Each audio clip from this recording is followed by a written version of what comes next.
Reformasi 1999 telah mengubah negeri ini, utamanya sistem dan praktik ketatanegaraan bangsa Indonesia yang lebih demokratis.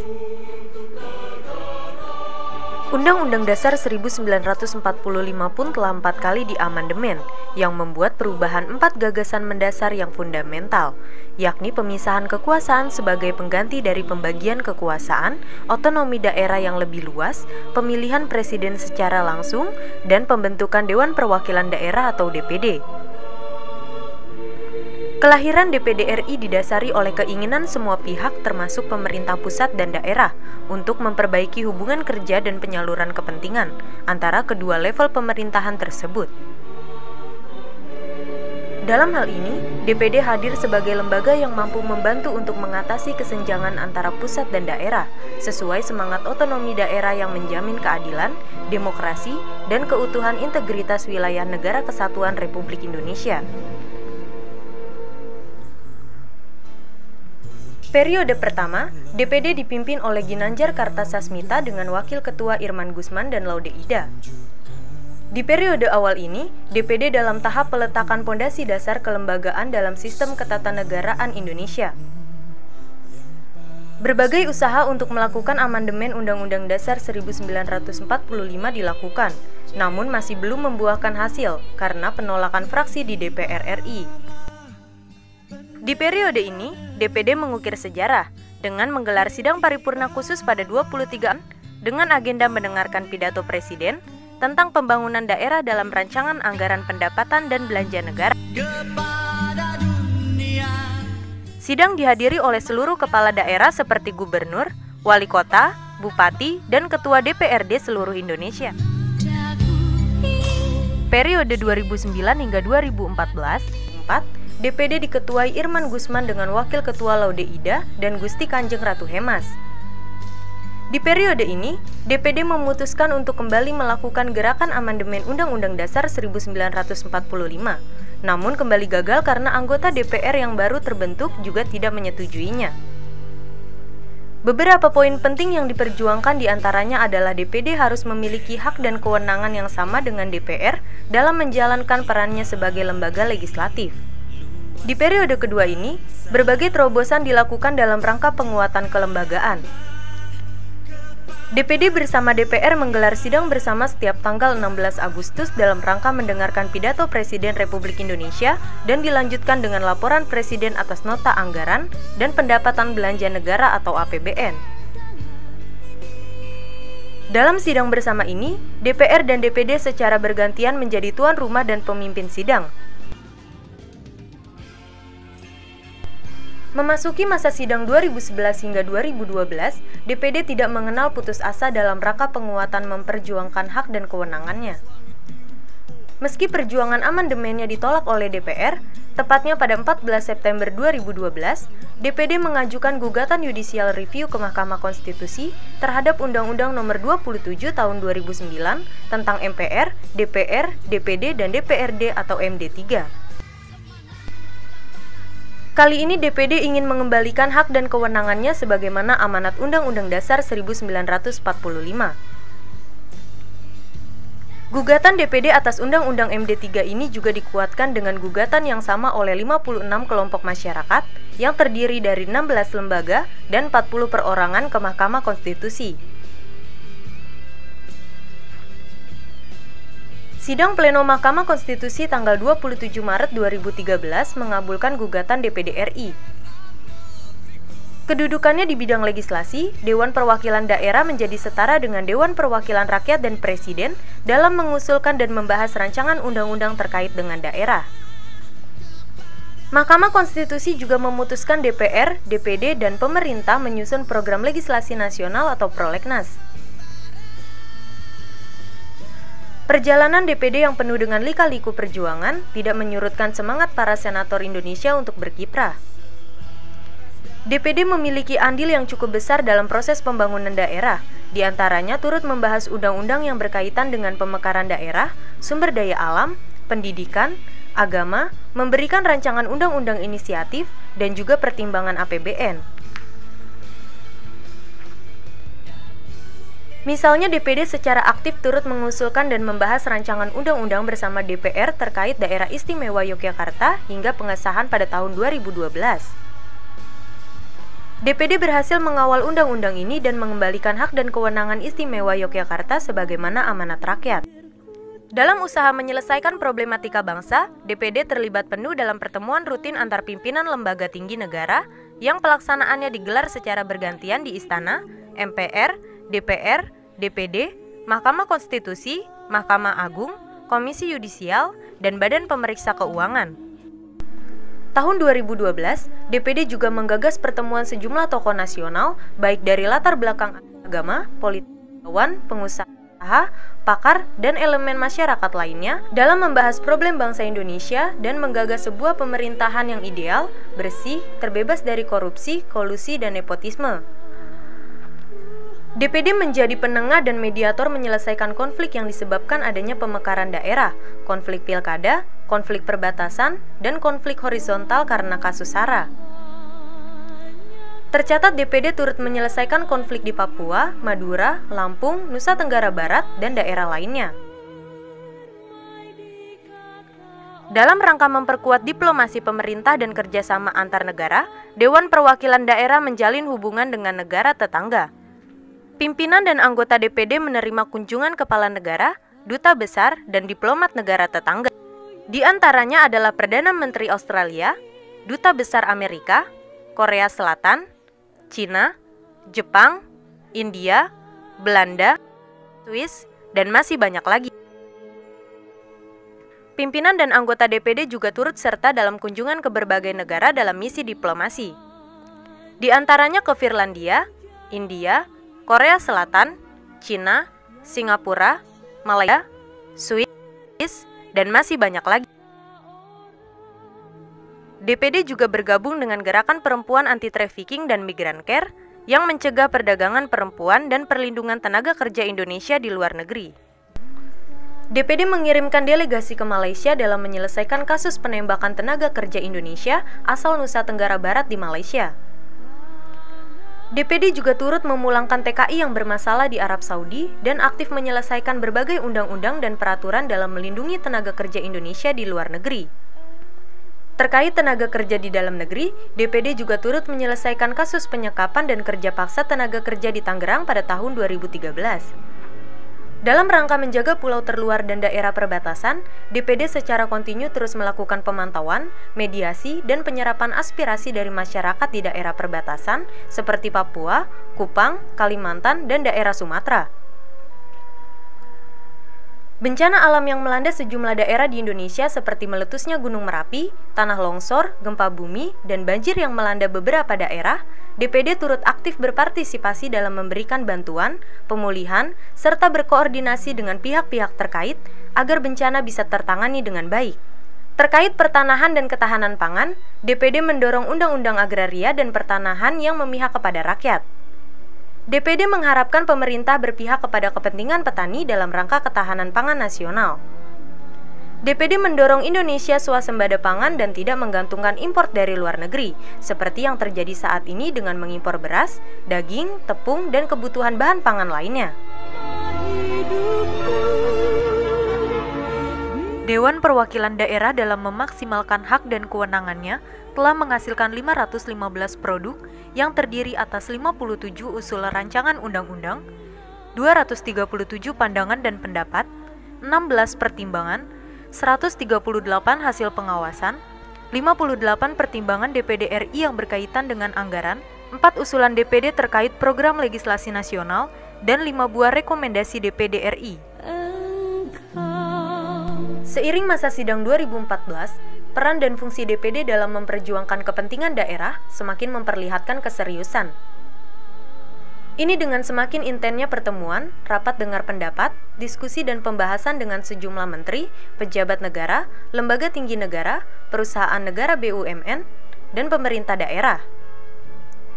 DPD melakukan pembahasan produk rancangan undang-undang yang meliputi inisiatif DPD, pandangan dan pendapat DPD, pertimbangan DPD, dan pengawasan DPD atas pelaksanaan undang-undang. Panitia Perancang Undang-Undang atau PPUU DPD membahas 8 rancangan undang-undang bersama DPR dan pemerintah. Selanjutnya, DPD akan menyampaikan pandangan dan klarifikasinya terhadap rancangan undang-undang tersebut. Di akhir dan masa sidang 2014, DPD masih aktif turut mengusulkan dan membahas rancangan undang-undang terhadap daerah otonomi baru. Tercatat DPD telah mengeluarkan 30 rekomendasi dan pertimbangan terkait daerah otonomi baru. Jumlah ini dipastikan akan terus bertambah, mengingat Presiden telah menerbitkan amanat atas rancangan undang-undang pemekaran 65 daerah otonomi baru.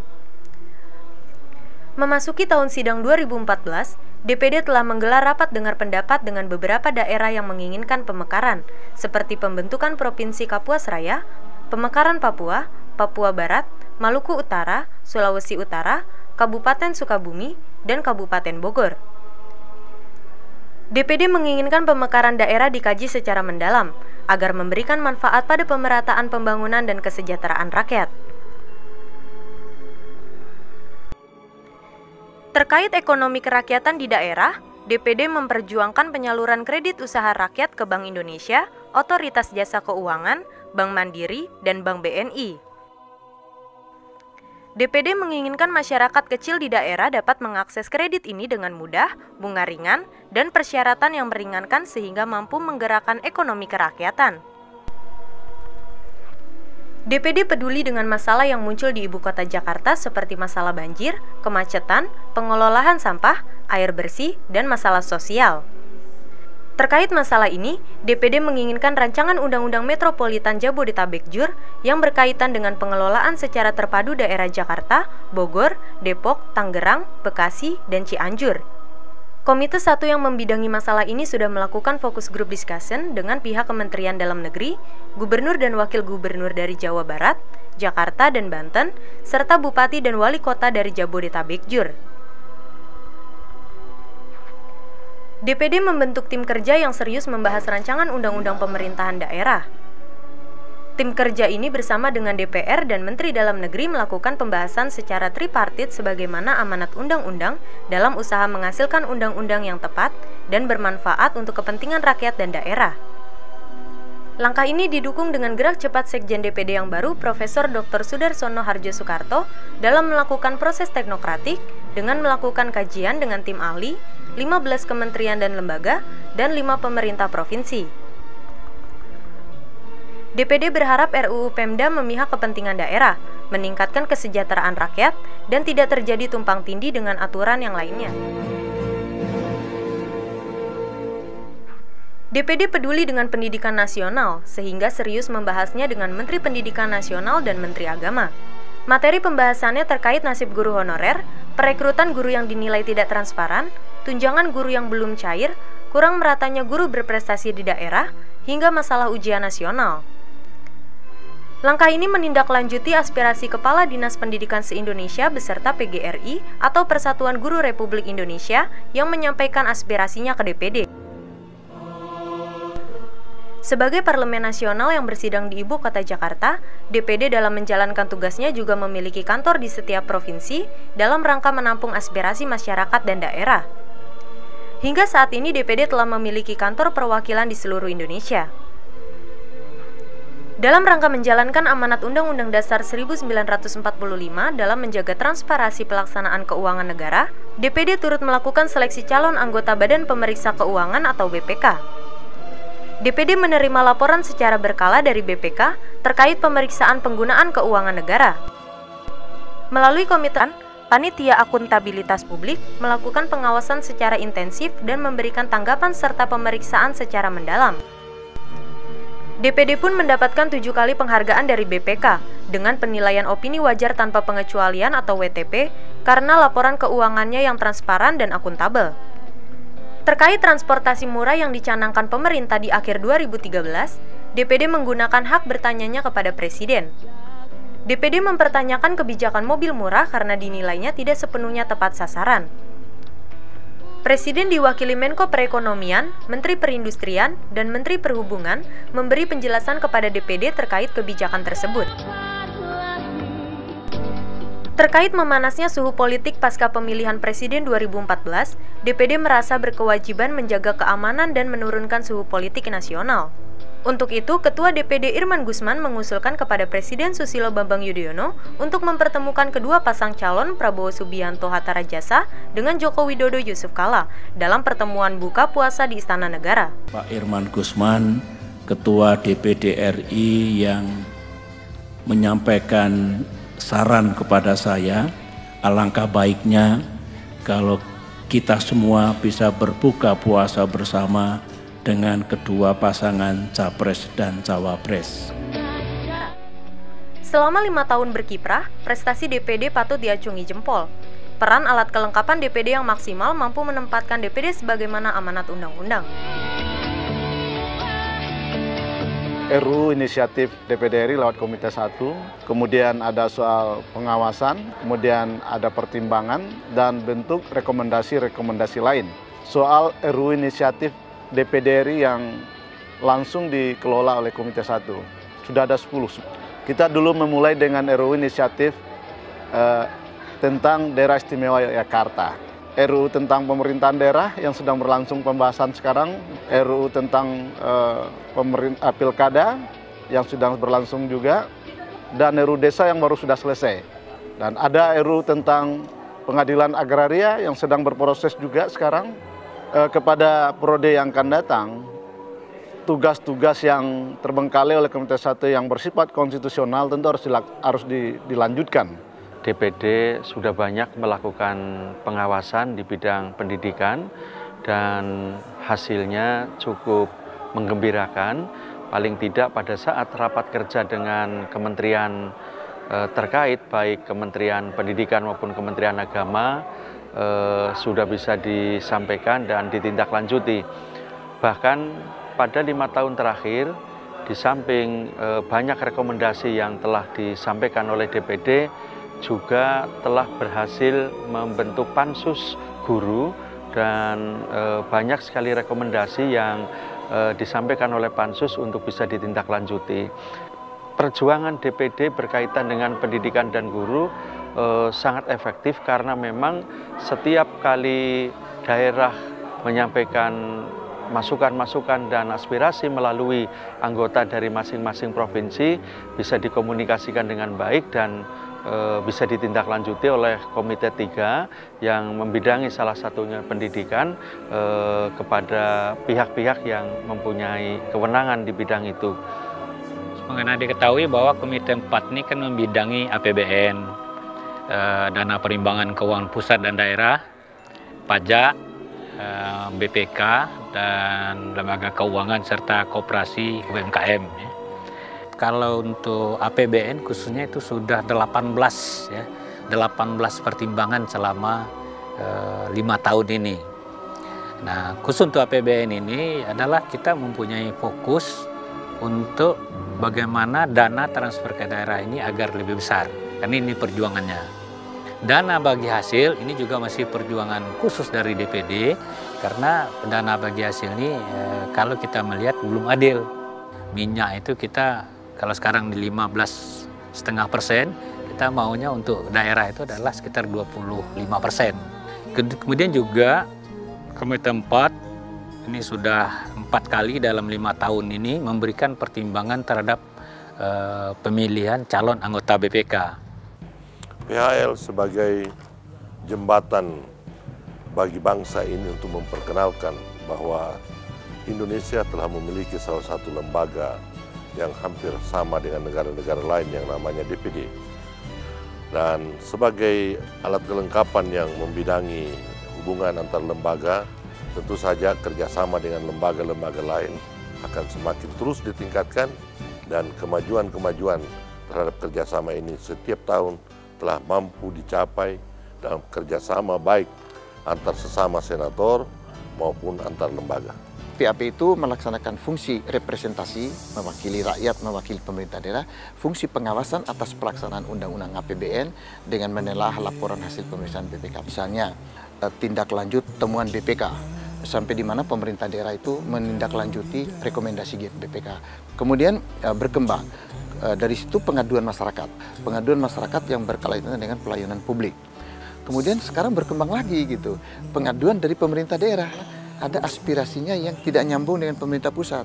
Saya kira satu dasawarsa DPD RI perkembangannya cukup bagus ya, terutama dari segi harkat dan martabat anggota-anggota DPD RI cukup terpuji, tidak ada hal-hal yang tercela ya, yang sampai terbawa ke pengadilan misalnya.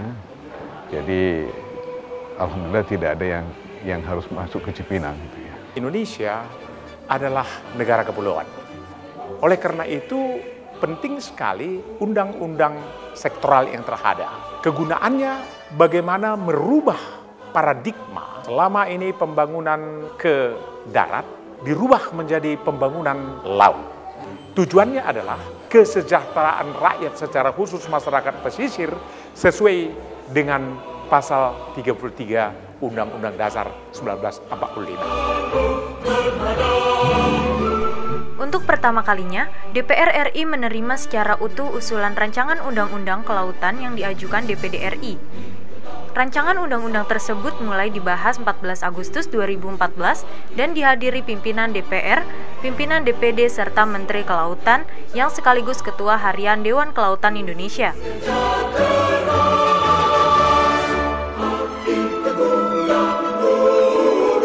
Aspirasi dari daerah yang diserap oleh DPD ini kami juga bisa tahu, tapi yang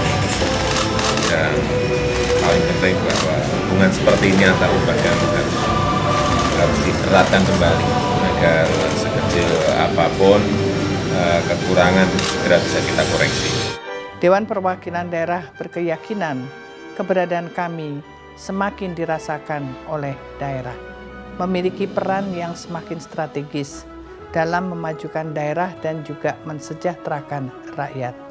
Dengan secara aktif, turut membahas rancangan undang-undang terkait daerah, misalnya pemekaran daerah, rancangan undang-undang pemerintahan daerah, rancangan undang-undang desa, tuntutan dana bagi hasil untuk daerah dan lainnya. Secara politis juga, symbolically menunjukkan bahwa negara ini memiliki dua lembaga atau yang biasa disebut bicameral. Masing-masing lembaga memiliki kewenangan yang sekali lagi intinya atau muaranya adalah pada upaya menjadikan rakyat sejahtera, bangsa ini tetap utuh secara berkelanjutan. 2014 adalah satu dasawarsa dari perjalanan DPD yang hadir sejak tahun 2004. Masih banyak hal yang belum tercapai, tetapi sebagai sebuah perjalanan, nah tentu DPD dengan kewenangannya, sebagaimana yang diamanatkan oleh konstitusi, ikut terlibat dalam berbagai pembahasan, memberikan pertimbangan APBN dan ikut juga melakukan pengawasan terhadap berbagai undang-undang tersebut, telah memainkan peran sentralnya untuk mengawal otonomi daerah berjalan sesuai mana harapan. Ya, tentu sebagai lembaga negara yang baru berusia 10 tahun, ya, tentu masih banyak tantangan-tantangan yang dihadapi, dan saya yakin dan percaya, ya, dengan terpilihnya anggota-anggota DPD RI baru akan menambah bobot DPD, sehingga pada periode yang berikutnya, tentu DPD akan bisa lebih berkiprah lagi untuk kepentingan dan kesejahteraan rakyat, khususnya daerah-daerah yang diwakilinya dalam rangkaian Negara Kesatuan Republik Indonesia yang tercinta.